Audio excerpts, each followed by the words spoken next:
9 August 2022ची तारीख होती. बिहारची राजधानी असलेल्या पाटणामध्ये अचानक राजकीय हालचालींना वेग आला. बिहारमध्ये नितीश कुमार भाजप आणि जेडीयूची युती सरकारमध्ये मुख्यमंत्री होते. सर्व काही सुरळीत चालू असताना नितीश कुमारांनी राजीनामा दिला आणि त्याच दिवशी पुन्हा लालू यादव यांच्या आरजेडीसोबत युती करून नव्याने सरकार स्थापन केले. अशा प्रकारे मित्रपक्ष बदलण्याची नितीश कुमारांची ही पहिलीच वेळ नव्हती. याआधीसुद्धा त्यांनी 2005 पासून भाजपसोबत सुरू असलेली युती 2013मध्ये तोडली होती आणि 2015च्या विधानसभा निवडणुका लालू यादव यांच्या आरजेडी पक्षासोबत केली होती. आरजेडीसोबत सत्ता मिळवल्यानंतर नितीश कुमारांनी लालू यादव यांच्या परिवाराच्या भ्रष्टाचारावर बोट ठेवत 27 जुलै 2017ला पुन्हा एकदा भाजपसोबत युती केली. पंतप्रधान नरेंद्र मोदींच्या चेहऱ्यावर त्यांनी 2019ची लोकसभा आणि 2020ची विधानसभा निवडणूक लढवली. याचा त्यांच्या पक्षाला फायदासुद्धा झाला. पण नितीश कुमारांनी 2022मध्ये पुन्हा एकदा पलटी मारली. याचा किस्सा मी आधीच सांगितला आहे. नितीश कुमारांची राजकीय कुंडली आठवण्याचे आजचे कारण म्हणजे नितीश कुमारांनी पुन्हा एकदा आरजेडीसोबतची आपली युती तोडत एनडीएमध्ये घरवापसी केले.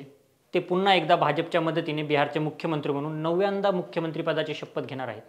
त्यामुळेच आज आपण नितीश कुमारांचे बिहारच्या राजकारणातील महत्त्व, नितीश कुमारांनी इंडिया आघाडी का सोडली, त्यांच्या एनडीएतील घरवापसीमुळे भाजपला होणारा फायदा आणि परिणामी इंडिया आघाडीला होणारे राजकीय नुकसान याची माहिती घेणार आहोत. नमस्कार, मी श्रेयश खरात, कॅमेरावर आहेत अविनाश सूर्यवंशी.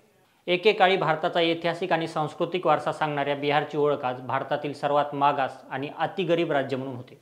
पण राजकीयदृष्ट्या भारताच्या राजकारणात बिहारचे अनन्यसाधारण महत्त्व आहे. 13 कोटींपेक्षा जास्त लोकसंख्या असलेल्या बिहारमध्ये लोकसभेच्या 40 जागा आहेत. लोकसभांच्या जागेंच्या बाबतीत हिंदी पट्ट्यामध्ये उत्तर प्रदेशनंतर बिहारचा दुसरा क्रमांक लागतो. त्यामुळे बिहारमध्ये काय चालले याकडे दुर्लक्ष करून चालत नाही. कोणत्याही पक्षाला केंद्रात सत्ता मिळवायची असल्यास बिहारमध्ये चांगली कामगिरी करणे आवश्यक आहे. याच बिहारमध्ये 2005 पासून नितीश कुमार सत्तेत आहेत. याआधी जवळपास 15 वर्ष बिहारमध्ये लालू यादव आणि राबडी देवी यांची सत्ता होती. लालू यादव आणि राबडी देवींचा 15 वर्षांचा हाच कार्यकाळ नितीश कुमारांची खरी ताकद आहे. हे कसं ते आपण पाहू. लालू यादव आणि राबडी देवी यांच्या 15 वर्षाच्या कार्यकाळाचे एका शब्दात वर्णन करायचे असल्यास त्याला समर्पक शब्द आहे जंगलराज. याच 15 वर्षात बिहारमध्ये गुन्हेगारी, भ्रष्टाचार आपल्या सर्वोच्च पातळीवर पोहोचला होता. लालू यादव यांच्या जंगलराजच्या आठवणी आजही बिहारच्या जनतेच्या मनातून पुसल्या गेलेल्या नाहीत. याचाच फायदा घेत नितीश कुमार 2005 पासून बिहारमध्ये सत्तेत आहेत. लालू यादव यांच्या जंगलराजचा पर्याय म्हणून नितीश कुमारांनी आपली प्रतिमा सुशासन बाबू अशी बनवली. बिहारमध्ये भाजप जेडीयू युतीत भ्रष्टाचार कमी झाला, गुन्हेगारी नियंत्रणात आली, राज्याचा आर्थिक विकास झाला. यामुळेच नितीश कुमारांना सुशासन बाबू अशी पदवी मिळाली. त्यामुळेच राजकीयदृष्ट्या अविश्वासात शरद पवारांची बरोबरी करू शकणाऱ्या नितीश कुमारांना बिहारमध्ये आपला नेता मानणारा एक मोठा वर्ग आजही आहे. नितीश कुमारांच्या जेडीयू पक्षाचे आज लोकसभेत 17 खासदार आहेत. त्यासोबतच 2022च्या विधानसभा निवडणुकीत त्यांच्या पक्षाचे 45 आमदार निवडून आले होते. यावेळी त्यांच्या मतांची टक्केवारी जवळपास 16% होती. नितीश कुमारांची बिहारच्या राजकारणात मागच्या काही काळापासून सातत्याने घसरण होत आहे.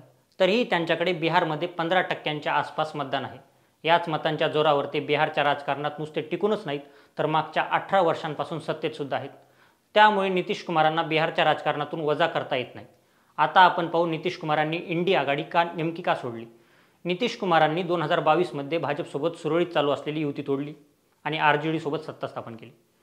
त्यावेळी त्यांना देशाचे पंतप्रधान होण्याचे स्वप्न पडत होते. आपले स्वप्न साकार करण्यासाठी त्यांनी देशभर हिंडून विरोधी पक्षांना एकत्र आणण्याचा प्रयत्न केला.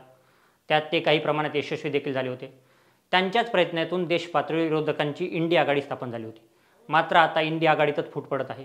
मोदींची लोकप्रियता आणि हिंदुत्व यामुळे 2024 भाजपसाठी दंडील असेल असा अंदाज आतापासूनच राजकीय जाणकार व्यक्त करत आहेत.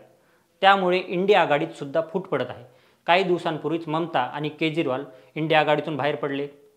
या सगळ्या राजकीय घडामोडींमुळे नितीश कुमारांनी लोकसभा निवडणुकीआधीच भाजपसोबत जाण्याचा निर्णय घेतला आहे.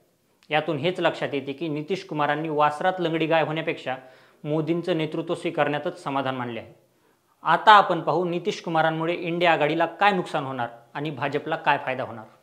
बिहारमध्ये 2014ची निवडणूक भाजपने छोट्या पक्षांसोबत मिळून लढली होती. त्यावेळी भाजपचे 22 खासदार निवडून आले होते आणि मित्र पक्षांचे 9, म्हणजेच नितीश कुमारांशिवाय भाजपने बिहारमध्ये 31 खासदार निवडून आणले होते. 2019च्या लोकसभा निवडणुकीत भाजपने नितीश कुमार यांच्यासोबत युती केली होती. या निवडणुकीत भाजपने 17 जागांवर निवडणूक लढवली होती तर नितीश कुमारांनी सुद्धा तेवढ्याच जागांवर निवडणूक लढली होती. तर उरलेल्या 6 जागा रामविलास पासवान यांच्या लोक जनशक्ती पक्षाला देण्यात आल्या होत्या. यावेळी एनडीएला 40 पैकी 39 जागांवर विजय मिळवला होता. ज्या एका जागेवर NDAचा पराभव झाला होता ती नितीश कुमार यांच्याच पक्षाची होती। यावरून आपल्याला लक्षात येईल की नितीश कुमार असले काय आणि नसले काय, बिहारमध्ये भाजपला लोकसभा निवडणुकीत काहीही फरक पडत नाही। नितीश कुमारांचा फायदा भाजपला फक्त विधानसभा निवडणुकीत होतो। पण या उलट नितीश कुमार यांच्या जाण्याने इंडिया आघाडीला मोठा धक्का बसला आहे। इंडिया आघाडी बनवण्यासाठी ज्याने पुढाकार घेतला तोच माघारी गेल्यामुळे इंडिया आघाडीचे भवितव्य धोक्यात आले आहे। ममता, केजरीवाल आणि आता नितीश कुमारांच्या बाहेर पडण्यामुळे इंडिया आघाडी आता जवळपास संपुष्टात आली आहे। स्टॅलिन, उद्धव ठाकरे, महबूबा मुफ्ती, डावे आणि ममता यांची एकमेकांशी भिन्न विचारधारा असताना सुद्धा हे मोदी विरोधासाठी एकत्र आले होते किंवा त्यांना एकत्र आणण्यात नितीश कुमारांचा मोठा वाटा होता।